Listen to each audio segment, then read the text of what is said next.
नमस्कार. सरप्राईज, आम्ही येतोय भारतामध्ये. आर यू एक्साइटेड अंश? Yeah, I'm super excited. Yes. तर मी आत्ताच भारतामध्ये येऊन गेली आहे डिसेंबरमध्ये. 4च महिने झाले आहेत आणि परत एकदा भारताची ट्रिप ठरली आहे. का ठरली ते मी आता पुढे व्हिडिओमध्ये एक्सप्लेन करेल. आत्ता आमची टॅक्सी येणार आहे, सगळ्या बॅग्स पॅक्ड आहे. So let's start the journey. यावेळेस आमच्या फ्लाईट होत्या टर्किश एअरलाईनच्या. यामध्ये पहिली फ्लाईट होती ह्युस्टनवरून इस्तांबूल. 12 तासाची ही फ्लाईट होती आणि मी मनामध्ये असं ठरवलेलं की यावेळेस आपण फ्लाईटमध्ये ना काहीतरी प्रोडक्टिव्ह काम करायचं. अच्छा, व्हिडिओ शूट करायचे, आपले व्लॉग एडिट करायचे किंवा एखादी 2 छान मूवी बघायचे किंवा डॉक्युमेंटरीज बघायच्या आणि मस्त वेळ स्पेंड करायचा. पण झालं असं की रात्री 9 वाजताची फ्लाईट होती. फ्लाईट टेक ऑफ घेत असताना मी बाजीगर मूवी प्ले केला.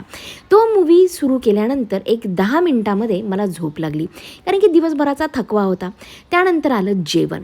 डिनरला उठलो, त्यावेळेस होता जेवणामध्ये by the way vegetarian pasta. त्याच्यासोबत त्यांनी वांग्याचं भरीत दिलं होतं. लिटरली वांग्याचं भरीत होतं ते, वांगं वाजलेलं होतं. आता पास्त्यासोबत भरीत कोण खातं, बट एनिवे टेस्टला छान होतं.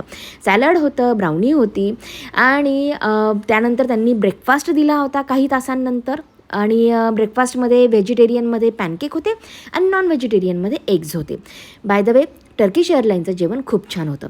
आता तुम्हाला असं वाटत असेल की 12 तासामध्ये मी बरेचसे मूवी बघितले असतील, नाही का?